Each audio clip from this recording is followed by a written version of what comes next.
misalignment of timeline and speed and all that kind of thing is where VC starts to get a bad reputation that I believe it kind of earns, because a lot of VCs, including myself when I get lazy, aren't clear to these founders about, hey, I need you to do this in this period of time, or I'm going to start getting antsy, and whatever levers I've got to kind of push you further along. Or for instance, I'll get a lot of brands that'll say, hey, a VC on my board is telling me to launch an RTD version. And I'm like, well, there's a reason.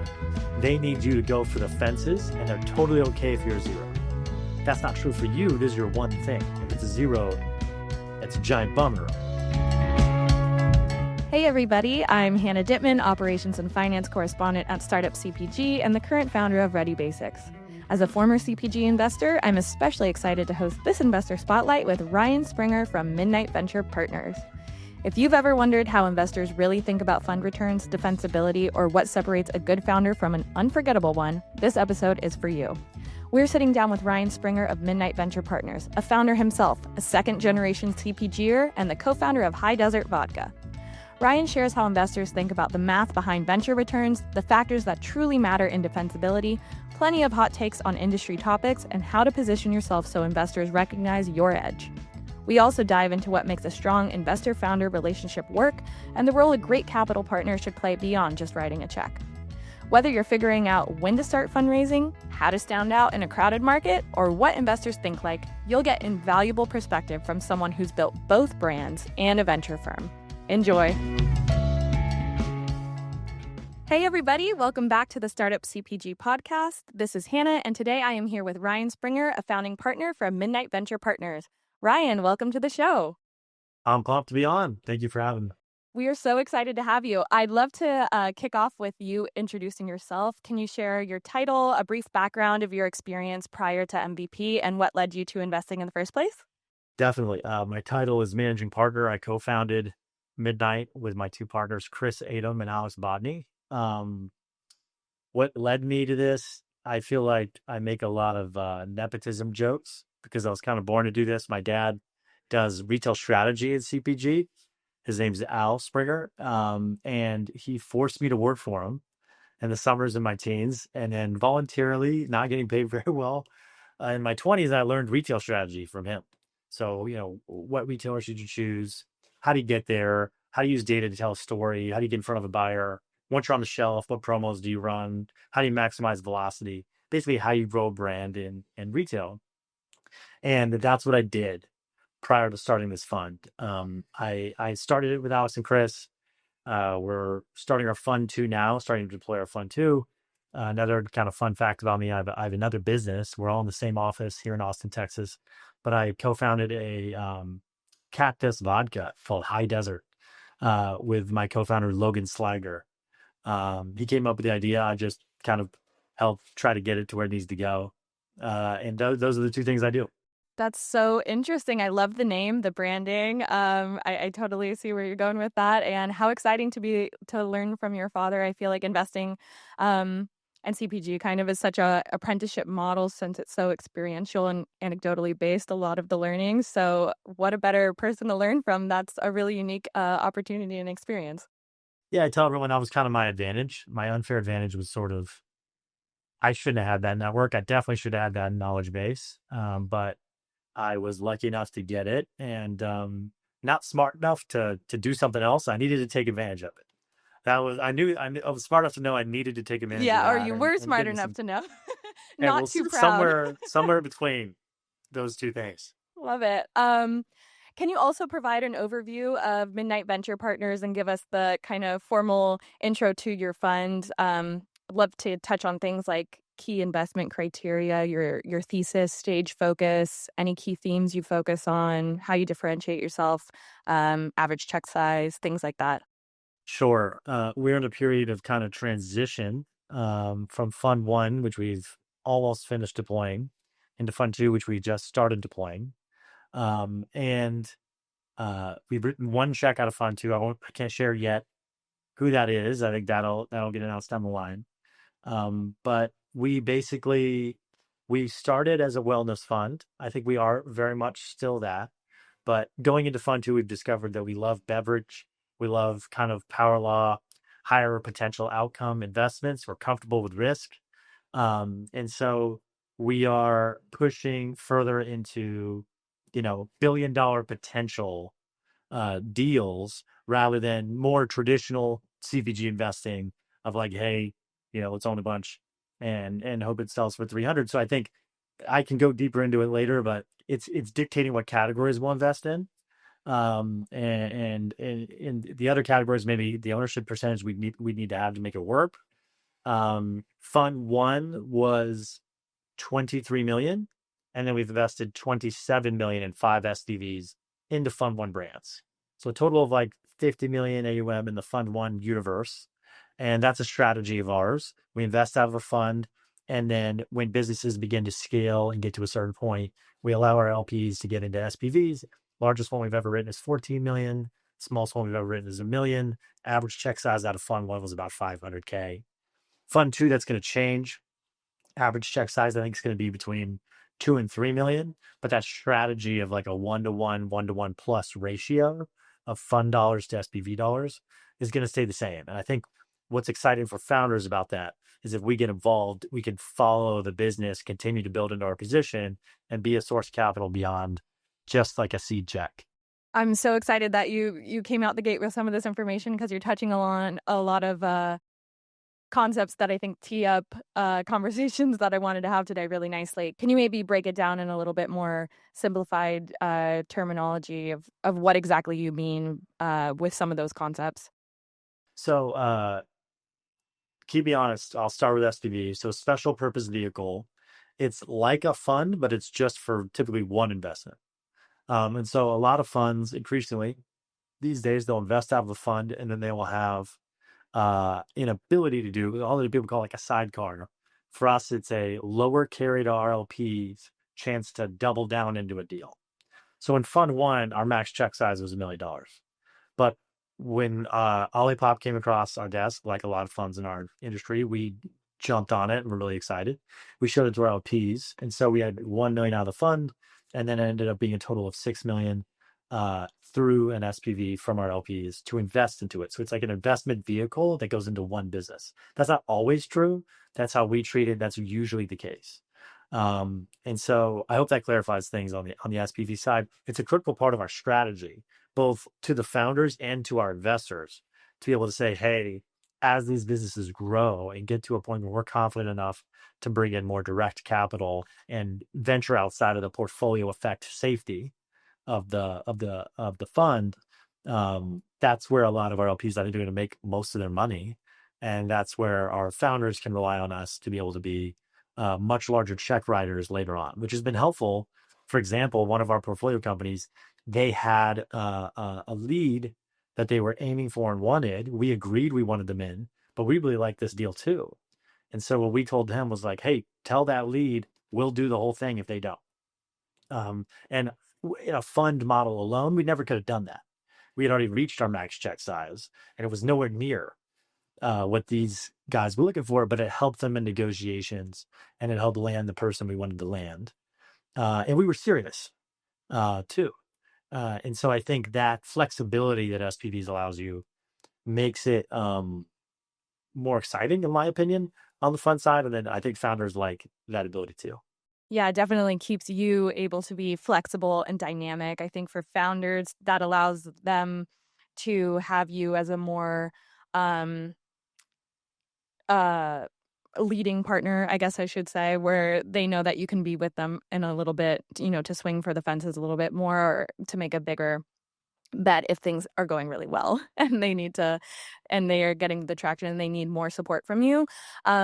And then, we're touching on LPs. So just to, again, break it down a little bit simpler. So LPs are the limited partners that are giving you the capital to then go invest. And an SPV is a way for them to co-invest alongside you. So you get some dynamic opportunities to get more capital quickly into a company, as you're describing. That's really awesome and advantageous of you guys that you're, hustling and have enough conviction that you want to be able to play. This is a perfect launchpad point, I think, to kind of dive into a conversation I wanted to have, which I feel like a lot of founders out there would really benefit from understanding how investors make their money, and kind of wrap their head a little bit more around, what holding periods are like for you guys, how you think about how long a brand needs to perform, or what the end cycle of your investment needs to look like for it to be a success for you. I think this, as you kind of touched on earlier, this changes based on category and kind of strategically when you need to get out and in can dictate a lot of what you're looking for at the beginning, which I think helps take some of the ambiguity or confusion out of that initial evaluation process. So, yeah, would love to kind of get an understanding of if, and obviously this is going to be different for every company, but in general, what at what point do you like to get involved at the beginning, and at what point do you think that you're ready to exit with a company, and what is happening that ends an investment for you guys? Lot going on there. I would say our average hold period we underwrite on the early side is 7 to 8 years. 7 to 8, to be clear, not 78. We're not that patient. I think, I'd be long gone, but yeah, yeah, right. It's like, yeah, my grandchild will realize these returns. But I think, I think you're touching on something super important that I talk to a lot of brands about, and that is understanding their investors. You got to think beyond just can I get the check, or even can I get the value add, which a lot of smarter founders think. Okay, it's not just about money; it's about value add. But then, okay, is that person aligned with you? I talk to founders often who are like, I need to take venture capital at the first round, and I want to build this to an IPO. And like, okay, well, are those people willing to hold for that long, or are they going to get antsy, try to get sketchy with the board? That's where I think that misalignment of timeline and speed and all that kind of thing is where VC starts to get a bad reputation that I believe it kind of earns, because a lot of VCs, including myself, when I get lazy, aren't clear to these founders about, hey, I need you to do this in this period of time, or I'm going to start getting antsy, and whatever levers I've got to kind of push you further along. Or for instance, I'll get a lot of brands that'll say, hey, a VC on my board is telling me to launch an RTD version. And I'm like, well, there's a reason. They need you to go for the fences, and they're totally okay if you're a zero. That's not true for you. This is your one thing. If it's a zero, it's a giant bummer. For a VC, if one of their 27 investments is a zero, that sucks. It's a bad day. It might not even be a bad week for a lot of VC investors, especially ones that kind of focus on the fact that a lot of great venture funds, it's about a couple of big winners. So that's the mindset they're in. They're going to be way more risk heavy than most founders. There are definitely some exception founders out there who are cowboys and cowgirls, and they just are willing to gamble everything all the time. Those aren't necessarily bad founders, depending on category. But I think what you're really touching on there is that alignment of timeline, alignment of incentives, and that's super important. It's why I tell a lot of pre-revenue businesses that you probably don't want venture capital. We're a little bit hypocritical because we will do some pre-revenue deals, but the pre-revenue deals we've done are with, oftentimes, not always, second-time founders know exactly what they're going for. Other investors of the similar mindset, so everyone's kind of on the same page. We're going for this. We're capitalizing well, and we're hitting hard from the jump. And so, yeah, I tell a lot of founders, if you need some time to experiment, which is how I have been with my other business, I purposely didn't take venture capital, and I'm not open to it in the near term either, because we've only just maybe begun. I'm not used to changing my answer. We've just maybe begun to figure out product market fit and a playbook to scale. Before that, it makes no sense to get some antsy folks on my cap table who have a 5-year clock. Because at High Desert, it took a year and a half to even figure out which end was up, honestly, before we started really building momentum. I don't need somebody going like, what is going on? Like, you're burning money and the growth isn't there. You're still experimenting. So you want to match up the people you're inviting onto your cap table with the phase or stage or position you're in, I think, as a business.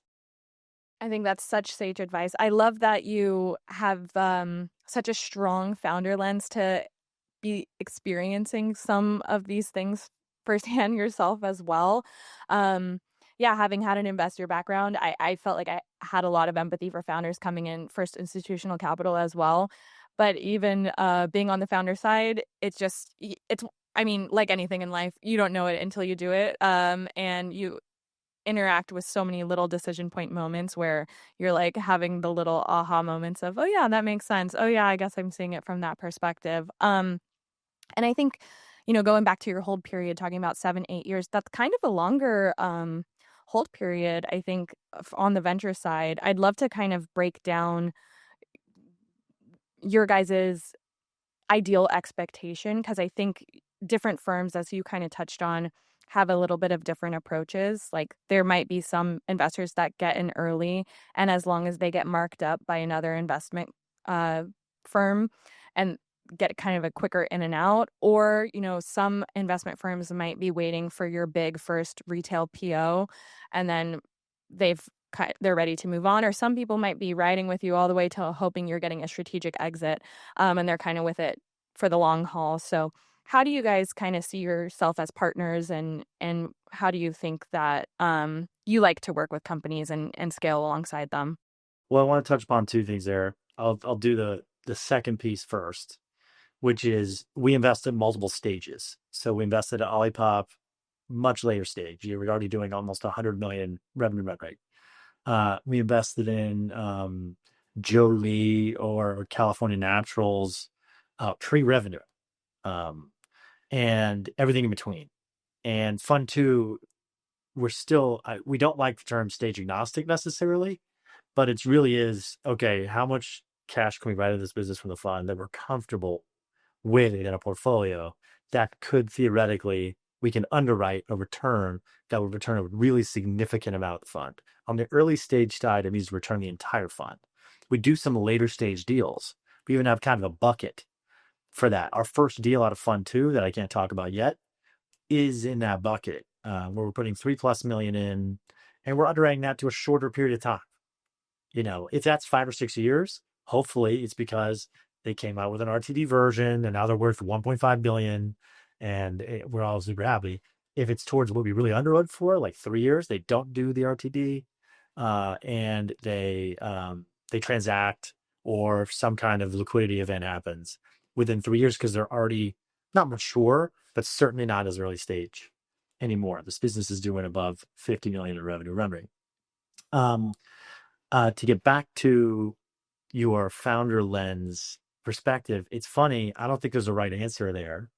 I've gotten in multiple screaming matches in a healthy way, I believe, with my two co-founders, because one of them, Alex, and I have this reputation of like, we just love arguing all the time, and neither one of us ever gets offended, but people on the outside are like, you guys are psychos. But we just have a kind of brother relationship. Chris is more mature and doesn't need to do that with us. But Alice is important because he brings the venture mentality of like, we are representing our LPs and we need to make sure we're getting deals that make sense for them and protecting their interests. And I fundamentally I grew up only integrating with founders. That's the weird upside down world I grew up in working for my dad. Was our clients were always the CEO or the founder most of the time. And so that's the person I know. And then we founded Midnight, which was hard. I consider ourselves founders there in terms of starting a venture fund from scratch, which is not even a good idea. It's gone really well, but it was crazy we even thought we could do that. And then High Desert as just a classic, genuine consumer founder. It's insane how stressful and anxiety inducing and difficult and trying to juggle all these things.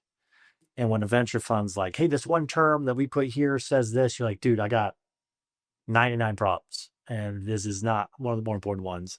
And so I try to view a lot of things from that lens. I think the founder is the thing that makes it go. On the CPG side, Alex would not disagree with me there. But I talked to VCs, very successful ones, and there's not like a uniform viewpoint on what lens you really should be viewing it from. Are you purely an investor, or are you kind of a founder adjacent party that's an investor but tries to be in the foxhole with them? There's points to both sides, I think. We'll be right back. I've always wondered about QR codes. Who's scanning them? How impactful are they? But now there's actually a really cool new research report from our partners at Unicode. You know what's wild? In this report, you can see 74% of shoppers say they'll scan a QR code during Black Friday, Cyber Monday, but only 37% of marketers think that those campaigns actually worked. That's a big gap. And they also found that most brands focus on where to place the QR codes just to get the scan, but then they forget to optimize what happens after the scan. Marketers, fellow data nerds, you won't be disappointed. There's so much to learn in this report. Like, shoppers want value fast. 56% of shoppers said they expect discounts when they scan, like automatically applied discounts with a quick checkout or instant reviews.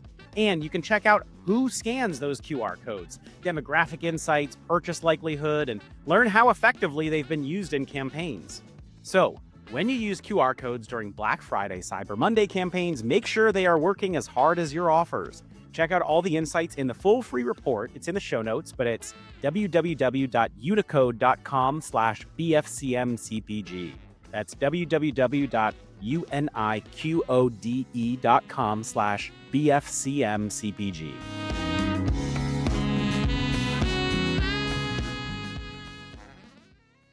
What do you think that you wish, having a seat at both tables, what do you think investors would benefit from knowing about the founder experience? And what do you think founders would benefit from knowing about the investor experience? Great question. Great question. I think an investors seem to always forget, in my opinion, that they don't see the whole picture the way the founder does. And I mean that in two ways. Number one, they don't see the whole map, so they might not see all the moves. But number two, their brain isn't stuck with all this unbelievable amount of information. And founders, you're like, why haven't you in Whole Foods yet? And the founder's not telling you, but like, my franchise tax didn't get paid. And technically my bank account shouldn't even be working, but it is right now. But I'm nervous. I got to get that set back up. And my girlfriend says I've not spent enough time at home. And I don't have very much money. And the Whole Foods guy didn't email me back is the answer. But I've got, there's like I'm stressed out about this. My distributor's stealing from me. And so I think a great investor, to me, one of many things that makes a great investor is reminding yourself that this person's in the middle of the jungle. And you're like, hey, buddy, I'm not telling you you're doing a bunch of stuff wrong. I'm just telling you I get this kind of outside view, and maybe focusing on the things that move the needle the most would get you a little bit further down the line and allow me to be an outlet to listen to this stuff and to also tell you, hey, the bank account's still working. Worry about the franchise tax thing. Tell their accountant to fix that. You focus on getting into Whole Foods. That's the update that's going to get you more money and raise more money and all that stuff. And on the flip side, I think this one's less emotional. Founders, it's exactly what you just asked. I actually think, number one, founders don't understand how investors make money or even how we make decisions. And I've had a lot of founders be like, man, if I have 5x your money, like, you guys are happy, right? And we're like, no. If I'm a $20 million fund and I put $1 million in your brand and you 5x it, I've returned 25% of the fund. Cool. I want to 3x the fund. That means I need 12 wins. That ain't going to happen. And unless my portfolio is 100. And so I think a lot of founders, that's what they forget or don't understand.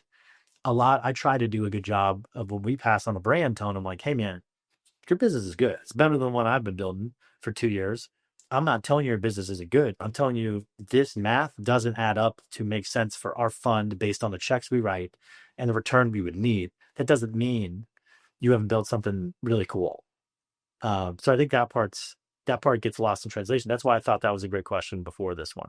Yeah, I think the math and to the founder defense, and I'm sure you are saying the same thing too. It's hard to know what the math, if you've never been an investor and if investors aren't candid with you either, how would you know the math? I mean, it's hard to know it. And I think that's one of the reasons we're doing these podcasts. But also, I think a great empowerment moment for founders to ask. Like, don't be scared to ask those kind of questions to investors of what outcome would you need to see for this to be a successful endeavor? And then to your point on founders having the full picture and investors not, I think then the founder can do the mental load of thinking, what does that entail from me as a founder for me to be able to get there? Like if you need $1 billion exit from me, what do I have to believe about my company and myself for me to be able to get that for you? And do I think that's achievable, and in what time frame, and all those hard questions then you need to go back and ask yourself. And I think that's how you really understand a good investment match a lot of the times, aside from the burning pressure of I need money in the bank right now, so whoever's willing to give it to me, right. give it to me. I agree, and I think it's important to realize on the investor side, it's an art and a science. Like if you would ask me that if we needed $1 billion exit in Fund One, we specifically were like, we don't need that. That's how we're building the fund, and that's true of Fund One. We don't need that. That's fine. Coming into Fund Two, we thought, okay, we were inspired by some other groups. My partners make fun of me. I'm always studying Thrive Capital and what they've been able to do and their concentration of bets. And I think that it's incredibly cool. And also, the more I've learned about venture in this moment in time, I think that's a really smart position to take. And Alex and Chris, we all kind of arrived at it together. This wasn't my idea to change the strategy at all. All three of us were kind of a lot of time spent on couches, looking at each other, talking out what we thought Fund Two strategy should be. And we're really confident in where we've landed. And it's super different than Fund One, which is funny. It's like you learn things, but Fund Three, we're going to look back, I think, on Fund Two and go, man, look how much we've learned, look how much has changed. The same is true for founders too. I just want to make sure I don't come across as somebody telling you like, this is the way venture is or should be, because there's almost the more different you are, I think the more excited I am to hear about it. So it's certainly not like a one track industry at all. No, not at all. I think I try to highlight in every podcast episode too, every investor is different, even within a fund, and every firm is very different. I think I think akin to running businesses, there are some business fundamentals that are objectively, this was what makes something good or bad. And I think in investing, there's some investing principles that make something good or bad. But other than that, I think it is so dependent on, I from my own perspective, I think a great investor is kind of like a great sports coach. They should be able to see everything that's going on the field, but they know they're not playing, and they should be able to kind of be the North Star and cut through some of the noise to keep the roadmap where it needs to go, or the plays that need to happen. But every sport is different, every sports team different, every athlete's different. Like, I mean, there's no way to have a one size fits all for any of this. It's so situational. I'd love to jump back to you touching on some of the learnings you had. What was the post-mortem, if you had to boil it up to 2 or 3 things coming out of Fund One, that's kind of changing your perspective a little bit for Fund Two in a little bit more concrete terms. Real quick, before we get to that question, I want to echo something you said. One of my dad's favorite lines, one of my favorite lines my dad's told me, or I've seen him tell other people, actually. He didn't tell me because I didn't ask, but he helped with some of the strategy on one of the largest energy drinks in the world. And people have come to him in the years since and said like, hey, how do you build an energy drink company? And my dad's favorite goofy old guy line is like, hey, first step you need is a time machine to the year 2003. And then I have an unbelievable playbook for you that, I've saw a lot of what they did. And here's a little bit that I contributed. And he's like, but if you don't have that, I don't have a whole lot of advice, because social media didn't exist. Retailers were different. Distributors were different. Consumers were different. And if you followed that exact playbook now, I feel like you would lose. I'm glad you brought that up. I'd love to meet your dad. He sounds sharp and yeah, like a great person with a great understanding of the CPG space. What were some of the postmortem learnings you had coming out of Fund One that has dictated some of the thoughts on Fund Two? If you had to boil it up to 2 or 3 concrete things, where's your perspective shifting? I don't know. I've got some theories. Some like Fund One is just ending. I've got some theory. I'll give you some problems. How about that? Those are the best learnings. Yeah, I need to figure out how to judge a founder's tenacity when we're investing. we had some founders in Fund One that blew me away, even in a struggling business, with their ability to make us proud of how hard they were grinding and trying to make things happen and being creative, even when their backs were against the wall. And okay, how do I make sure all my founders have that level of tenacity? And the only thing I'll brag about on High Desert, Logan and I's company, is we've proven that to each other. We've had a very low bank account when anybody else with a brain would be like, hey, man, you were out of money. We kept going. We kept trying to figure stuff out. And now we're in a much better position, but we should have died twice. There was like, basically what I'm trying to say is I don't know. And I've asked other venture fund people or private equity folks, and I haven't heard a great answer, but how do you know that this person's going to have that don't quit psycho attitude? I'll give you one example of how you know is, and it's tough because you can't invest early stage. This does not work with early stage. Ben Whitty of Recess. Recess is doing unbelievably well. People don't even believe me how well it's doing. You Love would have them. to have access to the numbers. Some really big players in the space have been circling it at every level, whether it's strategics, investors you've heard of that have backed huge, successful beverages. But Ben Whitty, his business should have been dead. I think the whole industry thought it was, like took their eye off of him. And then we woke up a year later and it's like, well, how the hell is he doing what he's doing? And instead of throwing in the towel, now he's like absolutely crushing it. And it's because he's a little bit, and I've never told him this, he's a little bit of a lunatic. Like a Gotta be a little more crazy. well-adjusted human would have quit. And he probably got a lot of good advice to quit. And he didn't, and now he's where he is. I don't know how you bottle that. And I don't know how you predicted that the person's going to be like Ben. But he's my favorite example of that. Like, this is going to work no matter what, and I will do anything to make it work. I don't mean immoral, but everything up to that Yeah. is sort of, how do you underwrite that? I don't know. There's Uh, a great book that I think calls this concept grit, and the book is called Grit. And I feel like, yeah, if you could bottle that up and sell it, we'd all make a lot of money. yeah, yeah, exactly. And I think another issue we're looking at is like, uh, basically early stage is just all about the founder. It's kind of crazy. We've margin's super important. There's a lot of great things, burn, but for us, it's kind of on the early stage. The two holy grails are founder and retention. If it's early enough to have data, product market fit just is retention. If your consumers buy it again and again, then you have a product market fit. If they don't, you don't. I don't care what anecdotal you have, and that's not rocket science. But we're starting to realize, we knew margins would improve a lot.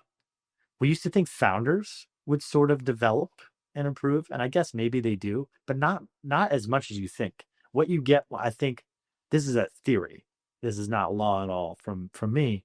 I think the people we've invested in have mostly stayed the same. So were they the people that could get it done, or were they not? When you invest it, that's been interesting. In fact, this is not conventional wisdom, but I keep joking on the early side. I believe the only thing that improves for sure is the product, which everyone told me in the beginning was like, invest on the product.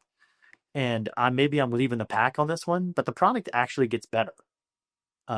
That people, it's very rare that Money you should help launch. that. Yeah. Yeah, money, time, feedback, time. So the product will get better. The margin won't improve as much as you want. The founders won't improve as much as you want. So those need to be good.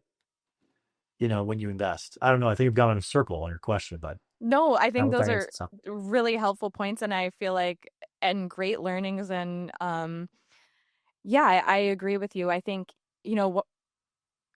I think the early days should be founder boot camp, but I do believe now, having had the founder experience, you're in a vacuum. Like it's not like working at a firm where you're interacting with a lot of new people. When you're the tippity top two, you don't have a boss pushing you anymore. You don't have people questioning what you're doing as much. There's a lot less chances for you to develop as a person unless you're putting yourself in situations where you're gonna get some new spaghetti on the wall, new learnings, new thinking, new anecdotes from other companies that you can learn from.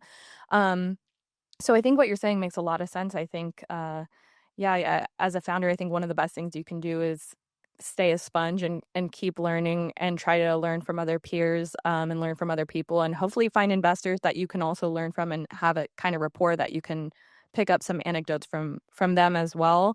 Because yeah, your company can only grow as much as you yourself have your capabilities, or the team you assemble have the capabilities. It's a people business and in business, and I couldn't agree more.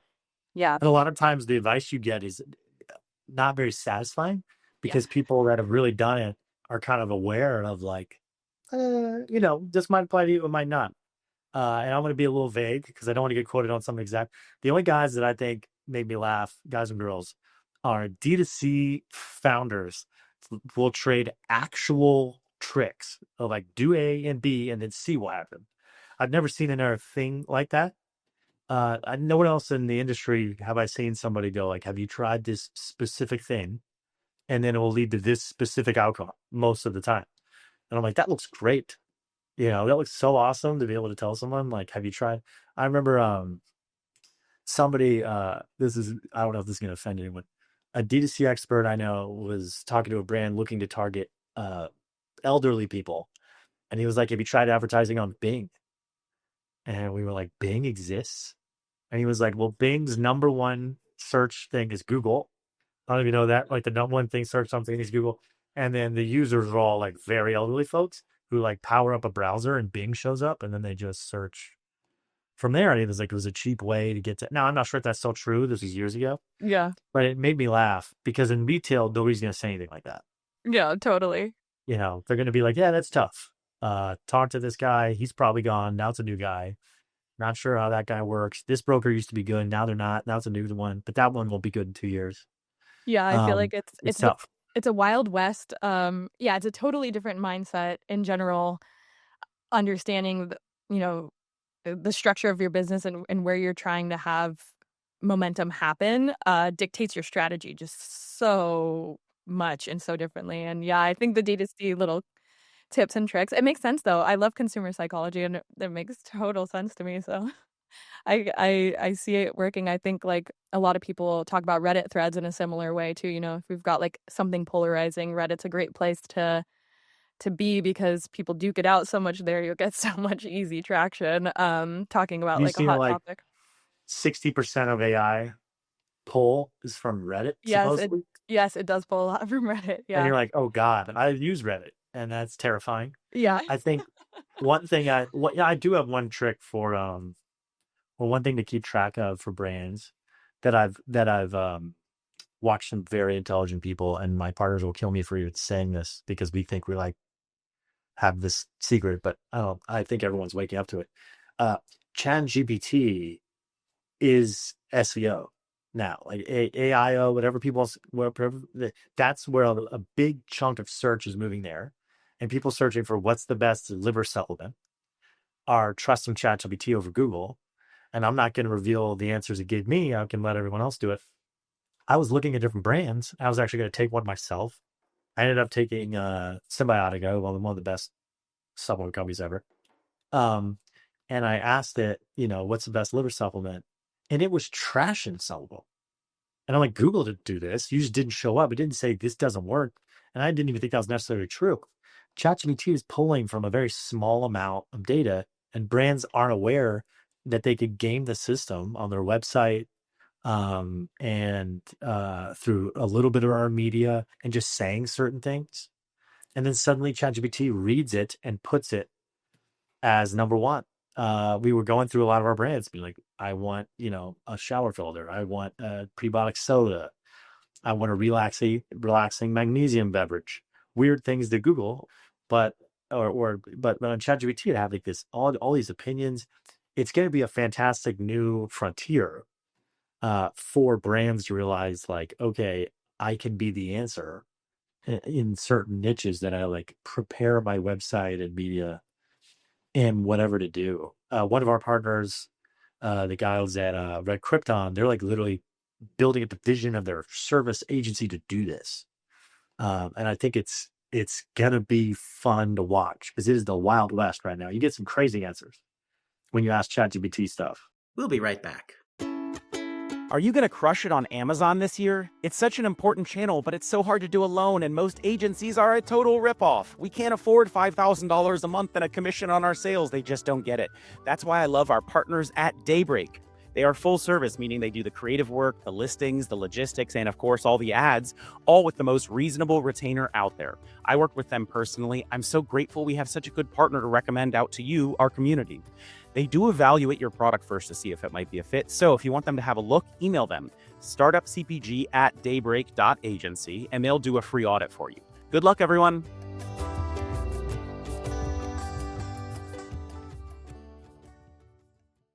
Yeah, I had this thought for my own brand actually when the first time I was really getting into ChatGPT and started Googling recommendations, and I was like, oh, I like put it first on my to-do list. I was like, figure out how to get our SEO on ChatGPT.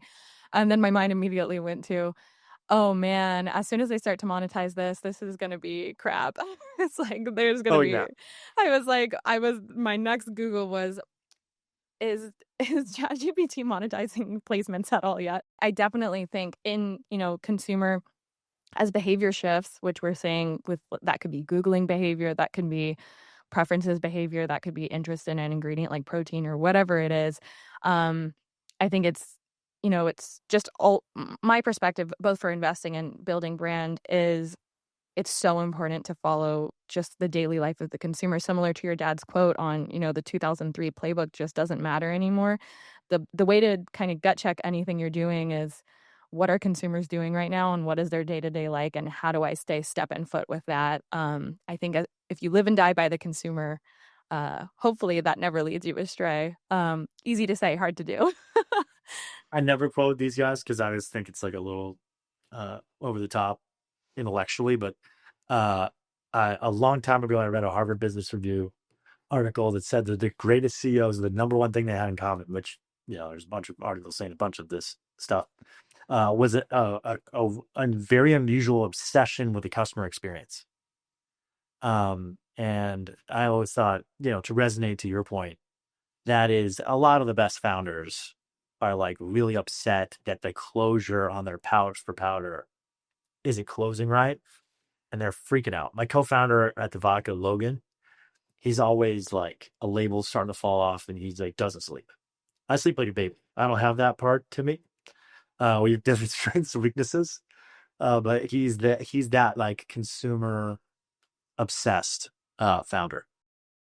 Yeah, I think definitely I feel like there's been a lot of cold sweats at night over something, some packaging flip or something like that. Or I feel like it's great to compliment yourself on a founding team and be able to kind of, and leadership team in general, maybe even an investment partner too. It's good to have people think a little bit different than you and push your thinking so that you're covering all your bases. Critical. I want to make sure we have enough time to hop into a little bit of a case study question. As you know, Startup CPG has the largest Slack community in the industry with over 30,000 members now. I'd love to pull a question directly from our channel and have you answer it as a case study for any founder that might have a similar question. The recent question was, how would you argue defensibility or differentiation as a CPG brand? In your mind, what would be a strong answer? Man, we talked about this morning. As a team, I'm not speaking for the whole midnight team here. At least I don't think I am. From an IP defensibility, I think it's borderline non-existent in CPG, and I don't want to hear about it as remote. I had a group pitching me a supplement in a certain format that was telling me that no one in the world would be able to do it like them. We passed, and within 4 months, 3 other companies did it just like that. It turns out they were completely full of it and had no concept or awareness of these other competitors, which is another thing we were talking about this morning. A lot of founders, a good answer when somebody asks you your competitive set, you need to know it. Like, give the most honest version. I've caught some founders where they either didn't know, which is horrible, or they were lying about who their main competitors were, or they're just wrong. I don't know. All 3 bad answers. Lying the least bad of those 3. Not knowing is terrible. Not being aware of your competitor. Anyway, speaking of competition, back to your question. For me, differentiation is whether it's on macronutrients or how you're branded, you have a clear stake in the ground, and nobody else is. I know it sounds really lame, but nobody else is like exactly like you. Otherwise, you're in trouble. I think Olipop and Poppy had some level of differentiation. They had a lot of the same, and they both worked. So if you, I would say my first reaction would be differentiation to me is both critical and not 100% necessary. There's a lot of examples of I'm not in this space, but I have no idea how Truly is different than White Claw. Both of them have made an enormous amount of money. I don't like either one as a product. I've had plenty, and I have no clue what the differentiation could possibly be. So I wouldn't think it's like the end of the world if you don't have it, but I wouldn't start a business that doesn't have a clear idea of who you are, who you're for, and why you're for that person. And if you're honest with yourself and you're starting a business, and it's for you, or it's for people like you, or it's for a certain demo, if there's already a solution for them that's just like yours, then why should you even exist? The only answer is I have more money. I'm a celebrity, which doesn't work all the time at all. Whatever. Otherwise, if you're just a regular person, why on earth are you starting a business? That's dumb, and you're not solving anything. So I think if you view it more from the lens of like, am I solving something for a consumer that's a problem? Then you're just gonna be differentiated a little bit because you're solving a problem. And it's not a problem that there's already a solution just floating out there that's easy and available. So once I would tell you, it's not the most 100% necessary thing. There's plenty of undifferentiated brands that did well.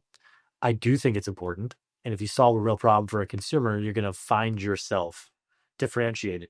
And then the final part I would say, because I'm really going off the cuff here, is you will only be differentiated for so long. If you are successful in CPG, that differentiation is going to disappear. Okay. There are going to be many copycats, some of which will have very intelligent founders who are going to come at you. And so whatever your differentiation is, you can't rest on it. You need to keep pressing and moving and attacking. The best mode is execution. And the second best mode to me is continue to just be true to your connection with the consumer and evolving and adapting with them and what they're looking for. I really love that answer. I think you hit on so many things that I think or have experienced or have observed in others as well. I think a lot of venture investors, I think, can get really caught up on like the first whatever, very, very niche specific things, which I think has a time and a place, can be good investments, can be good businesses. But I don't think every single investable company needs to have that kind of a shtick, because otherwise we'd be in a very fragmented, hyper niche industry and world where nothing gets big mainstream scale. And that ignores the whole concept. I don't actually have an opinion on this, but there are fast follower believers and there are pioneer brand believers.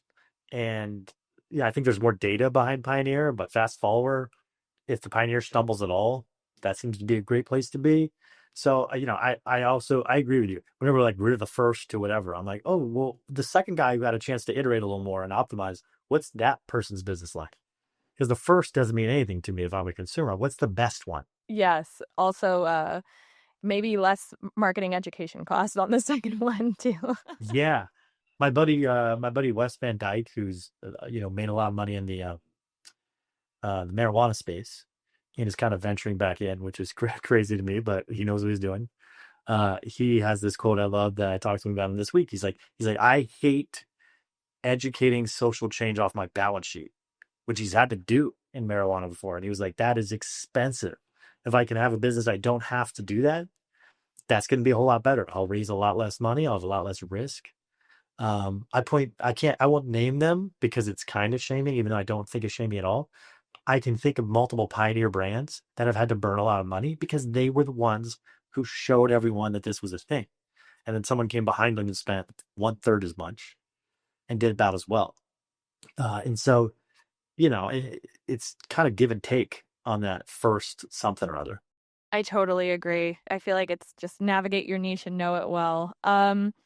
I know we're coming up on time, but before we wrap up, I wanted to just take a second to make sure our audience can have an actionable next step to apply all this amazing knowledge to. It's been a great conversation. For founders that want to get in touch with you, where can they find you, or what's the best way for them to get in contact? And for any operators looking to transition or other people that might be interested in a role investing, what advice do you have for them? I'm going to, this is the only question that I really thought about, like for a long time. Because I decided, I don't be offended by that, but there's one No. question I'm like, hey, because I used to say these kind of throwaway answers, but I would say the best way to get in front of me is the real answer is a warm intro. If you reach out to me cold, we've done 2 of our best deals ever have been cold to info@midnightvp.com. So don't think that doesn't work. We're about to get liquidity from a brand that reached out at info@midnightvp.com. So very thankful for info at. But the best brands, the ones that I've paid the most attention to, the ones with the biggest chance, are the ones that, whoever down the hall introduced me to, or somebody I trust, or somebody in the industry. And the easiest way to do that is to find my LinkedIn, see who you have in common, see who you think is the best go-between, and do that. And if there isn't anybody and it's cold, that sucks. Go through info at, or try to message me on LinkedIn. Not promising we're responding to those. There's so many, and we're kind of underwater on that. But I think the honest answer is find a way to get a warm intro to somebody. It's an exponentially higher chance of converting in anything. And then what was your second question? Great advice. And I think also, for operators looking to transition or other people that might be wanting to get into on the investing side, what advice do you have for them? That's tough. Would be my first piece of advice. When I got into alcohol, a guy named Sean from 9 Bed Whiskey, he was like, "Can you not do it?" He was like, "Is that an option still, or are you sold on this?" And I was like, "I'm going to do it." And he's like, "Okay, well then let me give you advice." And I wouldn't say that. Investing is there's some wonderful parts about it. But it is hard. Alex, my co-founder at Midnight, always says we're the worst people to ask. We never even we knew we couldn't get in traditionally, so we started our own. That's been so hard. And so I don't know how you go get a job at a venture fund. I've never done that. That seems to be the easiest way. If you're a successful founder, you can go start a venture fund in a day. That you're qualified, you'll find some money, your investors from the brand. But I would encourage, there's a lot of former founders I've talked to who didn't take investing seriously in the beginning because it had to be easier than running a brand, which it absolutely is easier than running a brand. Who have come in and been like, man, I had to learn a bunch. It turns out I'm bad at investing or whatever. So I'd tell people, like, be careful before you get into it. It's a whole new thing you got to practice and learn, and it's different. But I guess my advice is I don't have much advice.